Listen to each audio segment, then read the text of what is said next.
Fracasa la tercera negociación entre Rusia y Ucrania debido a las exigencias territoriales de Putin. Las negociaciones seguirán el jueves en Turquía. El ejército ruso ha proseguido con su ofensiva en varias ciudades y ha estrechado el cerco sobre la capital, Kiev, mientras más de 1.700.000 personas han salido del país según ACNUR y las muestras de solidaridad no cesan. Y así afrontan en la capital de Ucrania una noche más de invasión y ya son 12. La población que queda en la ciudad sigue resistiendo y sale de sus refugios en busca de comida, de sus familiares o simplemente para ver en qué estado están sus viviendas tras los bombardeos. Buenas noches, pues hasta allí nos vamos en directo, hasta Kiev, donde se encuentra el enviado especial de la cadena SER, Nicolás Castellano. Los civiles que permanecen en la capital ucraniana continúan resistiendo e intentando que las tropas rusas no entren, mientras la mayoría de mujeres y niños, Nicolás, siguen huyendo del país. ¿Qué tal? Buenas noches, Pilar. Pues seguimos viendo los destellos de los bombardeos aquí en el norte de Kiev y lo cierto es que buena parte de esa población, la que se ha quedado, se organiza para estar ayudando en los checkpoints, para tomar las armas, y esas mujeres y niños han vuelto a llenar y siguen llenando a esta hora de la noche. Están pasando allí miles de personas a la noche la estación de trenes de Kiev. Se acelera también la guerra por parte de Rusia y la huida de los civiles porque saben que Kiev puede estar a punto de caer en los próximos días. Hasta hace días estas familias tenían calefacción y electricidad en sus casas. Ahora lo único que les separa del frío con temperaturas bajo cero es una hoguera en medio de un descampado. Es la imagen que nos llega desde Polonia, por donde intentan huir miles de refugiados. Con suerte podrán subir en las próximas horas a una guagua que ni siquiera saben a dónde les llevará. Pero esta guerra además nos está dejando un panorama económico poco alentador. Hay una subida de precios que se nota sobre todo en el petróleo y en el gas y como consecuencia en los carburantes. Mención aparte merece la luz, que mañana batirá récord histórico. Otra de las consecuencias de este conflicto bélico la encontramos en los ciberataques que están sufriendo las diferentes administraciones. Los servicios expuestos a Internet y los que están interconectados con múltiples sedes dentro de la administración pública por su eje y por su fragilidad, pues son los más susceptibles a ataques, ¿no? Entonces esos son los que se tienen que proteger. En la Jefatura Superior de Policía de Canarias hay 4 negociadores y 3 de ellos son mujeres. Es la comunidad autónoma con más mujeres en este perfil. Hoy hemos conocido a una de ellas. No somos el policía que utiliza la fuerza en ese momento, al contrario. Somos la policía que a través de la palabra intenta evitar una situación más complicada. Situaciones extremas como alguien al borde de un suicidio o un atraco con rehenes, Almudena tiene que mediar con la palabra como única arma.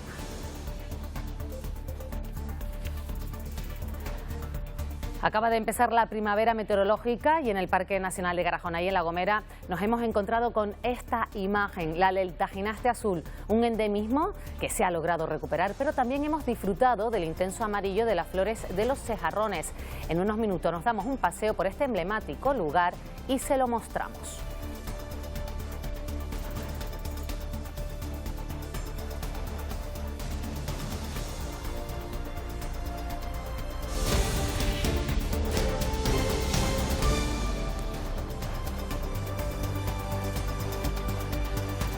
Día complicado en Ucrania, que ha recibido fuertes ataques rusos en el Mar Negro y en Kharkov. Kiev ha advertido esta tarde que en los próximos días Moscú planea ataques aéreos con misiles sobre las principales ciudades del país. En lo diplomático, hoy se ha celebrado la tercera ronda de negociaciones entre las delegaciones de los dos países que se han saldado con ligeros avances a la hora de mejorar la logística de los corredores humanitarios. Son imágenes de Kharkov, completamente reducida a escombros por el asedio ruso. En las últimas horas, Rusia ha intensificado la ofensiva en este punto del norte del país y en el Mar Negro, cerca de Odessa, donde la gente huye con lo que puede. También está mal la situación en Kiev, donde los tanques rusos siguen de camino a la capital. Dentro de Kiev, los soldados ucranianos resisten como pueden. Están siendo ayudados por voluntarios llegados desde todos los puntos del planeta, como este joven mexicano y este británico que les enseña a utilizar armas antitanque. Todo en un día en el que Moscú ha propuesto la reapertura de corredores humanitarios, pero la mayor parte de ellos dirigidos a Rusia y Bielorrusia, y con la acusación por parte de Kiev de sabotajes rusos a los corredores. Las diferencias se han limado en la tercera ronda de negociaciones entre Ucrania y Rusia, tras la que Ucrania ha reconocido pequeños avances. Mejor talante también hemos visto en el jefe de la delegación rusa, que ha asegurado tras la reunión que las expectativas no se han cumplido, pero espera próximos avances. Y mientras tanto, Europa ha acordado iniciar el proceso de adhesión a la Unión Europea de Ucrania, Moldavia y Georgia. Y Letonia y Lituania han escenificado la intención de los países bálticos de tener un paraguas defensivo con Estados Unidos. Además, Ucrania ha comparecido ante la Corte Internacional de Justicia para denunciar que la invasión rusa viola una convención internacional contra el genocidio. La población que continúa en Kiev resiste e intenta evitar por todos los medios que las tropas rusas entren en la capital de Ucrania. Allí está el enviado especial de la cadena SER, Nicolás Castellano. Has estado, Nicolás, en uno de los checkpoints de acceso a Kiev y has podido comprobar cómo las milicias se protegen con todo lo que encuentran, ya sea una rueda o un saco de tierra. Sí, ese checkpoint va a ser la primera tarjeta de visita, digamos, que den a los rusos cuando lleguen a la capital, porque es cierto que los rusos ya han ocupado las carreteras de Irpin, es decir, ya están ahí a las puertas de Kiev. Ese primer checkpoint está sobre las vías del tranvía, debajo de un puente, con restos de todo tipo de utensilios, y allí hemos conocido las historias de antiguos profesores, de recientes submarinistas en África, en plataformas petrolíferas, o de veteranos de la guerra que se organizan como pueden, eso sí, recibiendo armas recién estrenadas. Hemos visto cómo le quitaban el precinto a alguna de ellas, recién traídas de Alemania y de otros países de la Unión Europea. Mientras los que se quedan resisten, miles de personas, en su mayoría mujeres y niños, intentan escapar de la guerra, ¿no? Algunos mantenían la esperanza de que esta invasión acabara pronto, pero no está siendo así, Nicolás, y el éxodo continúa, ¿no? Exacto, Pilar. Algunas familias aguantaban estos días, pensaban, bueno, Putin parará los bombardeos o la ofensiva no llegará a Kiev. Pero dado la evolución, después de 12 días, esas familias ya se han cansado, el miedo es acuciante aquí, las calles se van vaciando. Ahora vemos el aspecto de Kiev absolutamente apagado. Esas luces que se ven a lo lejos son la de la estación de tren y esas familias se han cansado de esperar, sobre todo tienen miedo, faltan alimentos frescos y algunas de esas historias las hemos visto hoy en la estación de tren a punto de marcharse hacia la frontera europea. El éxodo de civiles ucranianos continúa. En la estación de la capital, Kiev, esperan una salida hacia otras zonas. Es el caso de Luzmila, que quiere llegar con su familia a la parte occidental del país. Cuenta que tenían la esperanza de que acabara todo, pero las cosas son complicadas. Vitaly quiere enviar a su mujer y a sus 2 hijas a Lviv. Él se queda para participar en la lucha armada. Dice que le daría vergüenza sentarse en un tren con mujeres y niños. Son parte del lado humano de esta invasión, rostros que dan nombre a los cerca de casi 2 millones de personas que ya han abandonado el país. Muchos de ellos abandonan Ucrania a través de Polonia, a las fronteras. Llegan miles de refugiados. Un equipo de esta casa está siendo testigo directo de este drama y nos lo cuenta así. Cae la leña y recuerdas que estás en mitad de un descampado, justo en la frontera entre la guerra y el miedo. Y en ese lugar vemos que casi todo se vuelve a un estado básico, primitivo, donde el frío se combate así, con troncos de madera y con fuego. Hasta no hace mucho, una semana, estas personas vivían con calefacción y electricidad. Ahora, como ha hecho todo el planeta con cualquier guerra, volvemos a la ausencia de casi toda civilización. Y en ese territorio el calor es un bidón y la ceniza, por eso huele a humo, se pega al cuerpo, mucho más que el calor que desprende. Casi es lo único que se puede oler. Ni siquiera la comida deja rastros en el aire. Desaparece su olor, como si la incertidumbre se tragara cualquier rastro de condimento. Se come sin más, sin casi sentir, porque esta es la frontera con un país en guerra, pero es también la frontera de cada una de estas personas con su futuro. Caminan estos últimos metros dejando atrás su país, arrastrando lo que han podido, arrastrando a su gente. My house is under bombings right now. Caían bombas, nos explica esta mujer, y poco más se necesita para entender por qué deja atrás toda una vida. En Madica, la frontera ante el vacío que solo deja miradas perdidas. Las ves sosteniendo un plato de comida que intentan sostener un cuerpo y una voluntad a las que están bombardeando desde hace una semana. Y cuando solo notas el frío y te cuesta sostener la mirada, aparece un niño. Los hay por decenas, cubiertos por unas capas que a su edad en cualquier otro lugar que no sean estas tierras de paso les haría volar en círculos por patios y pasillos como superhéroes de barrio. Pero los héroes también tienen que coger fuerza y dejar la capa por un tiempo. Aquí los pasillos son estas filas enormes, columnas de espera, esperando una guagua que muchos ni siquiera saben a dónde les va a llevar. Y mientras todos huyen, alguien pasa. Este voluntario inglés se une a las milicias ucranianas. Apenas nos grita que va a la guerra y se va. Se marcha porque siempre hay un infierno para quien cree en la gloria. Esta invasión ha convertido a un grupo de turistas en refugiados de guerra. Son los ucranianos que estaban de vacaciones en Canarias cuando Putin invadió su país. Al menos 193 turistas de Ucrania estaban de vacaciones en Canarias cuando empezó la invasión rusa, la mayoría en Tenerife. 23 tenían su billete de vuelta a casa este martes, pero ante la imposibilidad de retornar a su país en guerra, buscan alternativas. Probablemente se conseguiría el apoyo de instalaciones hoteleras o incluso de turismo vacacional, porque muchos vienen de ese sector, y podrían solucionarse esta situación, al menos durante este mes de marzo, a la espera de ver cuál es la decisión que toma el Gobierno de España. La delegación del Gobierno en Canarias se ha reunido con el Ministerio de Migraciones para buscar esas soluciones. España aún no ha establecido un plan de distribución de refugiados. Se tendrá en cuenta si tienen familiares en algunas comunidades del país. El Gobierno de Canarias ha anunciado que está dispuesto a participar, pero recalca que los recursos de acogida están volcados en los casi 3.000 menores migrantes que han llegado a Canarias en patera.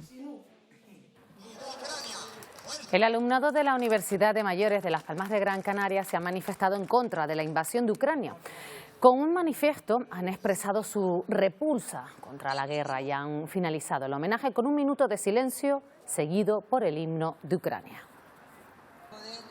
Y los 350 estudiantes que han venido hoy a los programas de mayores estaban con el pueblo ucraniano queriendo manifestar que estamos absolutamente en contra, nuestra absoluta repulsa a la invasión de Rusia a Ucrania y exigiendo que esa invasión acabe ya.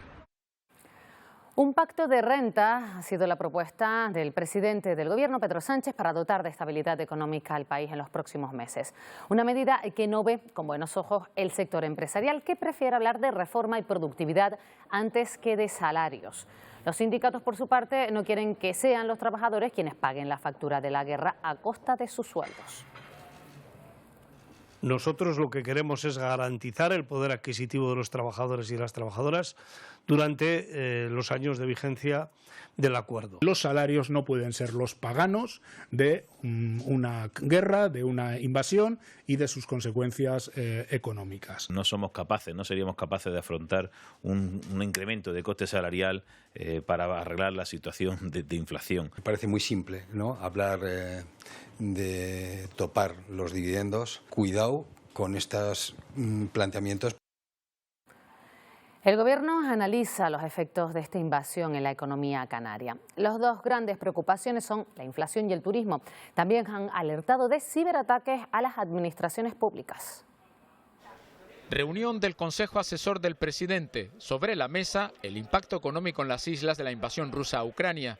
Los sindicatos reclaman una subida salarial acorde a la inflación. Tendríamos que fijar una cláusula de revisión para la no pérdida de poder adquisitivo. Solicitamos a las administraciones que se mantengan o se dispongan otras medidas de amparo para la población que así lo necesite. Las patronales piden que no se suban impuestos y que se aborde el incremento de precios. La inflación es el principal motivo de preocupación porque ya lo era antes de la guerra y ahora lo es muchísimo más, en la medida en que Rusia es un gran productor de petróleo y de gas. Y vamos a pedir que se relajen las reglas fiscales, pero que no solo se relajen para las administraciones públicas, que también se relajen para las familias y las empresas que lo van a necesitar. El Gobierno cuenta con un informe que describe 3 escenarios. Alerta de la subida de los costes de la energía, el desabastecimiento, los efectos en la conectividad aérea o la inflación. En el peor escenario, los precios podrían crecer por encima del 10%. Y culmina ese informe diciendo que si se interrumpe, por ejemplo, la distribución de gas de Rusia a Europa, la afección sería descabellada, es la palabra que se traslada. El Gobierno ha tomado medidas para protegerse ante el aumento de ciberataques procedentes de Rusia a las administraciones públicas, aunque también se han producido a las empresas canarias. Como les decimos, una de las consecuencias de esta guerra es la subida de precios. Sube el petróleo, el gas y con ellos los carburantes y también el recibo de la luz, que mañana batirá récord histórico. Nos enfrentamos a un escenario de precios altos y eso se traduce en un impacto en el crecimiento de nuestro país. Precios de la luz nunca antes vistos en nuestro país y mañana el precio más caro de la historia, 544,98 euros el megavatio por hora de media. La hora más cara entre las 7 y las 8 de la tarde, con picos que alcanzarán los 700 euros, casi 10 veces más que hace un año, a lo que sumamos un aumento del precio de la gasolina. Porque el petróleo es un producto que a poco que suba la demanda o que se retraiga la oferta, como son mercados inelásticos que decimos en economía, enseguida se transmite a una alza o una bajada importante de los precios. Cuando el precio de la luz se dispara es porque el gas también lo hace. Moscú aporta el 40% del gas natural que llega a Europa y aunque solo el 10% de las importaciones de gas a España proceden de Rusia, frente al 35% que llega de Argelia, notamos esa subida por la simple cuestión de la oferta y la demanda. El gas es un producto único, es decir, a pesar de que tú tengas un suministro de un lado o del otro, pero al final todo el mundo quiere comprar gas si le hace falta y entonces sube el precio en todos los mercados. Y esto provoca el efecto dominó en el consumo diario. En todos los productos, los básicos. La gasolina, en la corriente, en la factura de la luz. La luz en mi casa pagamos 100 y pico, 180 euros. Lo notaremos sobre todo en los cereales. Rusia es el primer país en exportaciones de trigo, mientras que a Ucrania se le conoce como el granero del mundo. Suministra el 35% de todos los cereales que entran en la Unión Europea. Lo acabamos de escuchar, Ucrania y Rusia son los principales países suministradores de cereales de Europa y esto está haciendo que se empiecen a racionar en nuestro país ciertos productos como el aceite de girasol y semillas. Aunque de momento no hay desabastecimiento, como previsión, algunos supermercados solo permiten comprar por cliente 5 litros de este aceite por persona y día. No hay desabastecimiento de este producto, ni pensamos que siquiera lo pueda haber. Lo que sí que en previsión de que pueda existir una demanda un tanto desmesurada en alguno de estos aceites vegetales, pues se ha tratado de tomar alguna medida para evitar sobre todo acaparamiento. Ya lo han visto también, crecen los ataques a los sistemas informáticos, entre ellos al Cabildo de Tenerife, lo que ha provocado que se corten las comunicaciones con servidores de Rusia y Ucrania. Una manera de protegerse de estos ataques que desde que comenzó la guerra se han incrementado. La guerra se libra en muchos frentes y uno de ellos es Internet. Desde el comienzo del conflicto Rusia-Ucrania, los ciberataques al Cabildo Insular de Tenerife se han incrementado. En la semana de que empezó la guerra, pues hemos notado un incremento de esos ciberataques. Esos ciberataques normalmente son realizados por ciberdelincuentes, que son los que básicamente están atacando a Cabildo y a todas las instituciones. Datos sensibles o información confidencial suelen ser el objetivo de estos ciberdelincuentes. Si alguien es capaz de tirar abajo esas comunicaciones o interceptarlas o peor aún, acceder a datos sensibles y modificarlos, pues imaginaros lo que nos puede afectar al ciudadano a pie. El acceso a este contenido no autorizado puede tener efectos nocivos en muchos sentidos. Es decir, que puede parar un país el hecho de poder pues, parar unos servidores críticos para el bien funcionamiento del mismo, ¿no? Internet tiene sus cosas buenas, pero también malas. Como todo está tan conectado, pues evidentemente ahora esos ataques se pueden producir de múltiples situaciones y sobre todo de actores que se intentan ahora pues hacer ricos a causa de la guerra. Datos e información hoy son un bien muy preciado, por lo que gobiernos y administraciones deben preservarla. El Gobierno y las dos universidades canarias están realizando un estudio sobre la presencia de gas radón en edificaciones de todo el archipiélago. Estos días se encuentran en El Hierro, donde hemos podido acompañarles a una de las viviendas donde instalarán los medidores. Neus y Claudio visitan una de las casas voluntarias para realizar un estudio sobre la presencia de gas radón en El Hierro. Es muy sencillo, estos dosímetros tienen dentro una lámina de CR39, que es un cristalito donde se quedaría todo, digamos, ese impacto, sería, digamos, el nivel de concentración de radón. Esto tiene que estar 3 meses aquí y después de 3 meses pues se lleva al laboratorio y se mide.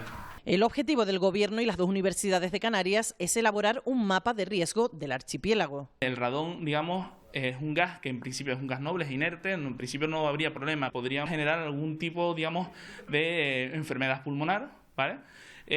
Si estamos a unos niveles altos de concentración de radón durante un largo periodo de exposición. Los detectores se colocan en casas terreras o en plantas bajas. Saber qué zonas, digamos, tienen más y menos riesgo, porque eso además finalmente contribuye a que las viviendas tengan que remediarse. Se buscan voluntarios en todas las islas para colaborar con este proyecto. Las medidas son completamente anónimas y ayudarán en un futuro a reducir la exposición de los ciudadanos a este gas.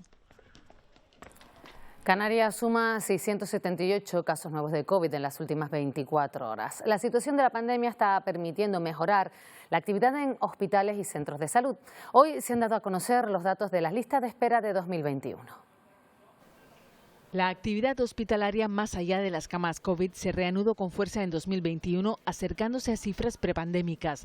Se realizó un 15% más de operaciones quirúrgicas que en 2020, casi un 12% más de consultas y un 17% más de pruebas diagnósticas, pero las listas de espera han aumentado en todos ellos. En la medida en que la pandemia disminuye su incidencia sobre la realidad, pues podemos, digamos, incrementar de manera notoria y notable el conjunto de las actividades asistenciales. No ha sido suficiente para absorber la demanda generada. Nosotros estimamos que vamos a estar cerca de volver a poder incorporar otra vez 1.500 profesionales al sistema. Traumatología, oftalmología y cirugía general copan el 65% de estas listas. Sin embargo, se reduce la demora media, 6 días menos para una operación y casi 2 semanas menos de espera para acceder a una consulta. Juan Carlos I ha comunicado esta misma tarde su intención de visitar España de manera frecuente. En una carta dirigida a su hijo Felipe VI anunciaba su intención de seguir residiendo en Abu Dhabi. Además, cuando regrese al país el rey emérito no se quedará en los inmuebles de la Casa Real únicamente, irá a Zarzuela para visitar a su familia. ¿Sabías que en Europa el 70% de las horas dedicadas al trabajo doméstico no remunerado recae en las mujeres?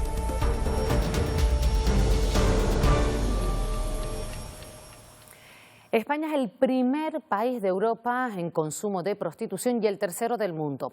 Las ONG que trabajan con víctimas de explotación sexual ponen el foco en la necesidad de erradicar la cosificación del cuerpo de la mujer. El 99% de las víctimas de explotación sexual son mujeres y niñas, según varias ONGs como Amnistía Internacional y Médicos del Mundo. Pero es que además ese 1% son hombres que tienen sexo con otros hombres. O sea, el denominador común es las mujeres están en prostitución y los hombres consumen. La prostitución es un cartel gigante, constante, que nos está dando un mensaje concreto a todas las mujeres, que si estás en una situación de vulnerabilidad, siempre puedes vender una parte de tu cuerpo para salir de ella. Y 2, que a todas las mujeres nos puede pasar esto. Estamos acarreando una cultura de esclavitud que tiene siglos. Y para desmontar esa cultura de esclavitud tenemos que entender que hay que desmontar paralelamente el machismo. Cosificación sexual, que se nos valora únicamente por nuestro cuerpo y por dar placer a los otros. Y se infravalore nuestro intelecto, nuestras capacidades. 4 de cada 10 hombres reconocen que han pagado por acceder al cuerpo de una mujer. Tienen prácticas muchas veces súper violentas, la insistencia para hacerlo sin condón no es algo excepcional, es constante y que se expolian la culpa por un módico precio. España es el tercer país del mundo en consumo de prostitución, el primero de Europa.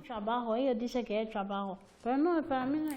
Desde hoy, las empresas con más de 50 personas en plantilla deben contar con un plan de igualdad, un requisito que no todas las empresas cumplen. En los últimos años solo se han firmado 107 de estos nuevos planes de igualdad.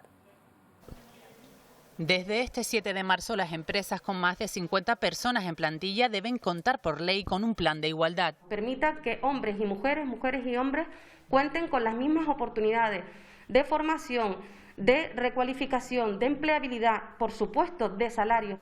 Esta empresa se adelanta a la normativa, cuenta con menos de 50 personas en plantilla, pero ya ha registrado su plan. Hemos añadido, por ejemplo, currículum ciego, sin tener datos personales, simplemente datos curriculares.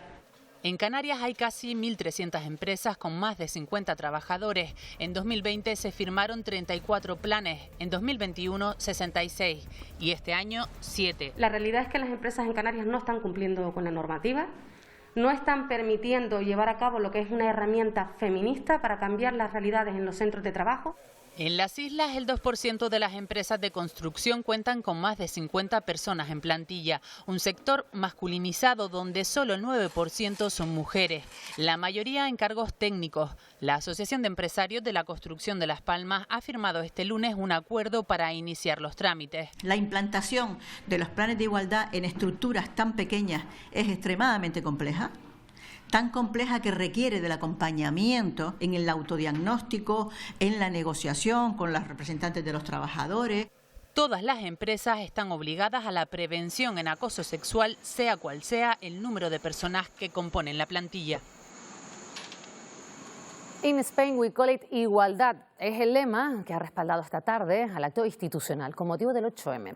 Un evento protagonizado por cómicas del país donde han resaltado los hitos del feminismo y los próximos objetivos. A través del humor, las participantes han explicado desde su experiencia las desigualdades a las que se han enfrentado por su género, pero además por su orientación sexual o etnia.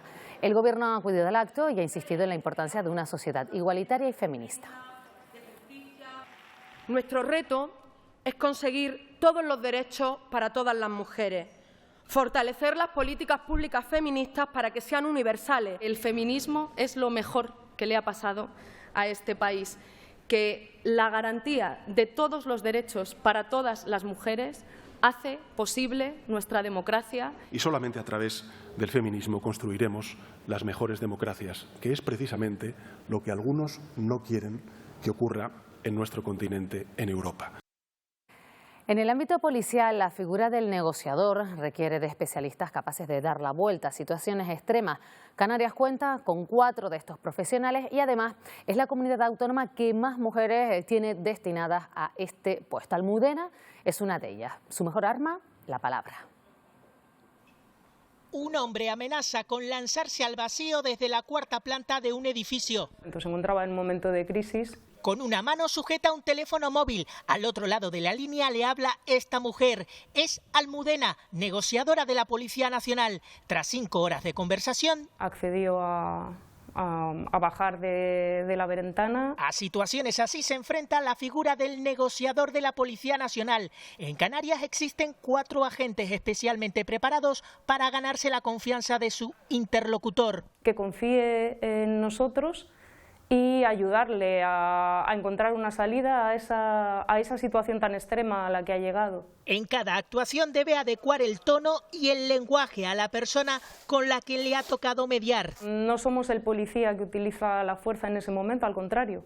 Somos la policía que a través de la palabra intenta evitar una situación más complicada.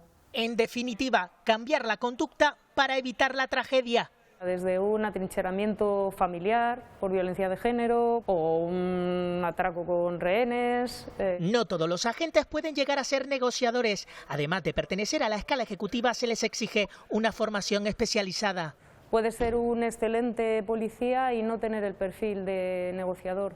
Porque además de vocación se requiere un plus para salvar vidas en circunstancias extremas. Aquí en la Jefatura de Canarias hay un equipo de negociación en el que somos 4 negociadores. 3 de ellos mujeres. Lo más gratificante de su profesión es llegar a casa. Sientes esa satisfacción del trabajo bien hecho de haber conseguido ese objetivo. ¿Sabías que solo el 6,6% de las personas que ocupan direcciones generales son mujeres?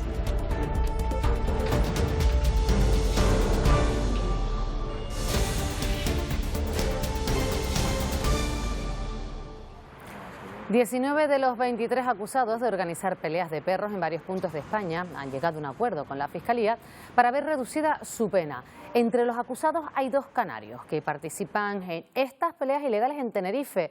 Fue en este campeonato que están viendo, en estas imágenes, ocurrió en una casa en Güímar en 2017, cuando se produjeron las detenciones por parte de la Policía Nacional.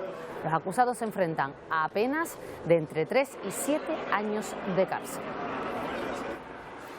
Un hombre ha reconocido que agredió a otro por celos. Le propinó varios puñetazos en la cara, provocándole graves lesiones. Tanto fue así que incluso la víctima perdió varios dientes y la visión de un ojo.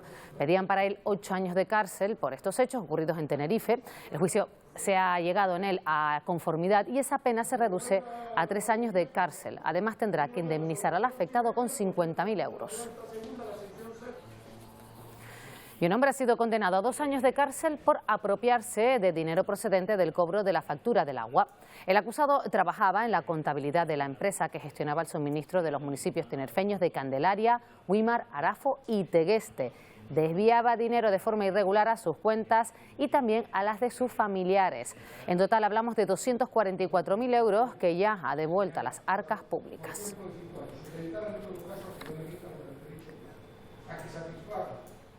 Un vehículo cayó esta mañana desde el aparcamiento de la playa de Esquinzo, en el municipio de La Oliva, en Fuerteventura, y cayó a la playa. El coche de alquiler ha quedado, como ven, van a verlo, destrozado, aunque no hay que lamentar daños personales, porque el conductor se encontraba fuera. Al parecer no estaba accionado el freno de mano y el vehículo cayó desde el risco. Y en Arona, en el sur de Tenerife, han comenzado las obras de la rotonda de Chayofa, una demanda histórica de los vecinos, y es que en los últimos años ha habido más de 15 accidentes, muchos de ellos por cometer infracciones para acceder a esta zona. Saltarse esta línea continua es una infracción muy común en el acceso a Chayofa. Para entrar y salir hay que recorrer unos 3,5 kilómetros con la densidad de tráfico que hay en la zona. Es uno de los motivos por los que han comenzado las obras de la rotonda de Chayofa, una demanda histórica de los vecinos. Muy contento porque llevan muchísimos años esperando esta solución al tráfico. Lo que se pretende es hacer una rotonda que pueda generar un tráfico de subida y de bajada y de cambios de dirección para poder entrar al núcleo de Chayofa pues de una manera pues mucho más fluida.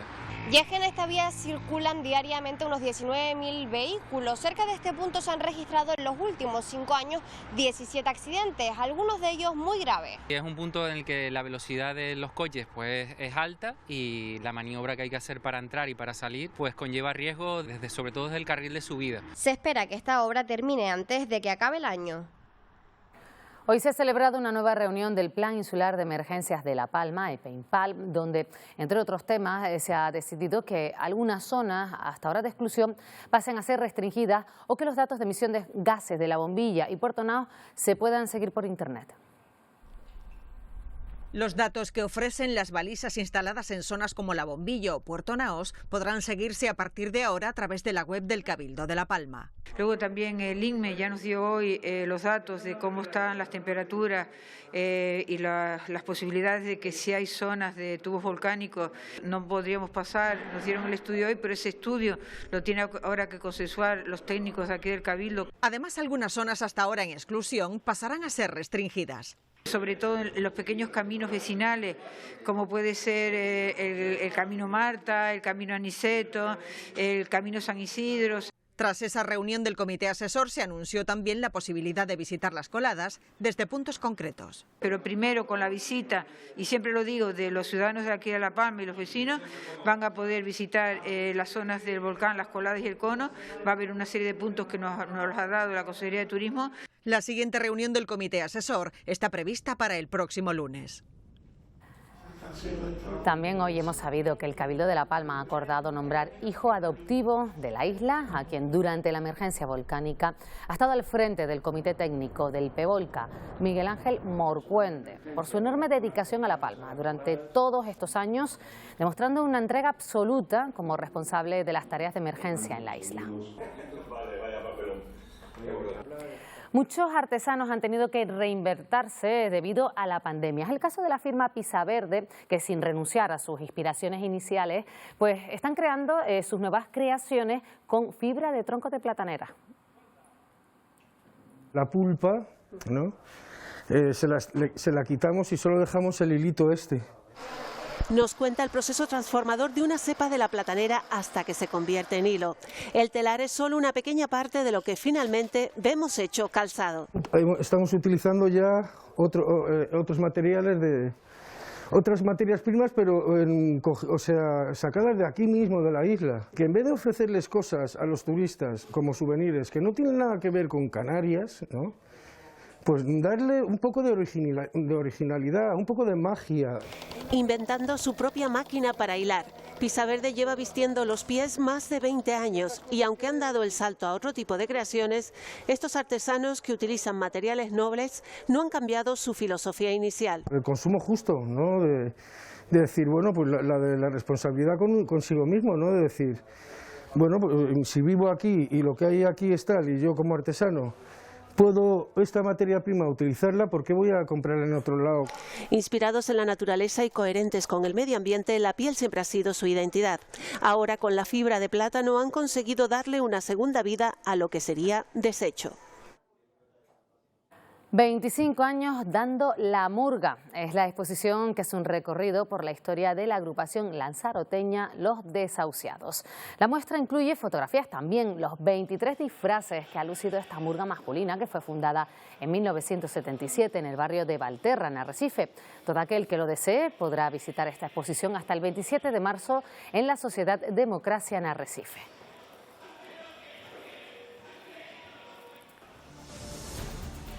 Y en los deportes, si tenemos que sacar un titular con rapidez, sería algo así como que la alegría que no dejó el fútbol, Daniel Álvarez, la dejó el baloncesto. Exacto, Pilar, muy buenas noches. Hay mucha verdad en eso, porque la verdad es que fue el deporte de la canasta el que dejó los momentos más brillantes. Muy distinto el panorama si miramos los resultados más recientes del Tenerife y de la Unión Deportiva Las Palmas.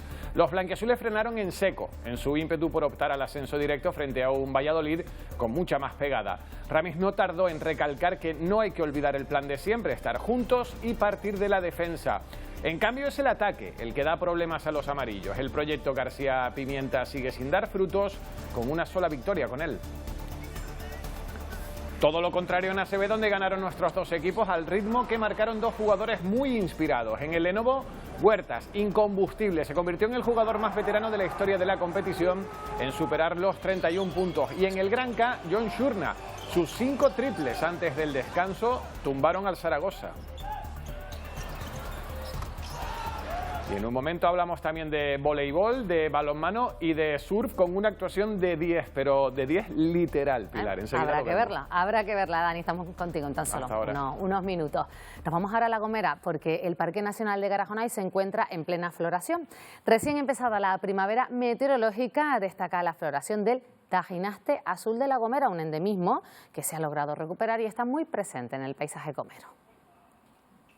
Durante esta temporada, a caballo entre el invierno y la primavera, el rey indiscutible del paisaje en el Parque Nacional de Garajonay es el color azul del tajinaste gomero. Es una especie endémica de la isla, estuvo muy amenazada y poco a poco, bueno, en viveros se están produciendo más y cada vez hay más plantas. Es alucinante con estos penachos de flores azules, que además es fantástico porque están siempre llenas de abejas, de abejorros, de todo. Comenzada ya la primavera meteorológica, el monte del Garajonay se llena de colores. Junto al característico azul del tajinaste destaca el intenso amarillo de las flores de los cerrajones. Es una planta muy interesante porque en la zona de Vallehermoso se le conoce como angojas, es otro nombre, ¿no? Y son esos especie como de dientes de león gigantes que pueden llegar a medir 4 metros y que están por toda la isla y ahora están empezando a florecer. Sí que es verdad que la floración depende, en el sur suele ser antes porque hace más calor que en el norte, pero bueno, es el momento de ir a verlo. Es el momento de verlo, sin duda, de ver y disfrutar los colores del Garajonay. Esta noche vuelve el programa Una Hora Menos a Televisión Canaria y como siempre con la previsión del tiempo al completo. Victorio Pérez, buenas noches de nuevo, es un placer verte, así que venga, danos ya un adelanto de lo que nos espera mañana. Hola Pilar, igual para nosotros verles a todos ustedes cada noche y ya les podemos adelantar que el tiempo esta semana nos va a dejar más nubes que sol. Y temperaturas frescas, es lo que toca porque todavía estamos en el otro invierno, no meteorológico. Mañana el cielo solo se mantendrá despejado en las cumbres a más de 1.700 metros de altitud. El ambiente más nuboso se prevé a mediodía y en las primeras horas de la tarde. No son descartables unas gotas, también las temperaturas, lo dicho, frescas. Ampliamos todo después de los deportes y en una hora menos tenemos campo, ciencia, pueblos y con realidad virtual recordamos un fenómeno natural enigmático de hace algunos años. Hasta ahora. Nosotros nos vamos mirando en directo lo que ocurre a esta hora de la noche en Kiev, donde unos se quedan defendiendo la capital de Ucrania y otras mujeres y niños huyen como pueden del país. Unos lo logran y otros no. La ONU ha confirmado más de 400 civiles muertos desde que Rusia invadió Ucrania el pasado 24 de febrero. Seguimos informándoles en nuestra web y redes sociales. Gracias por acompañarnos.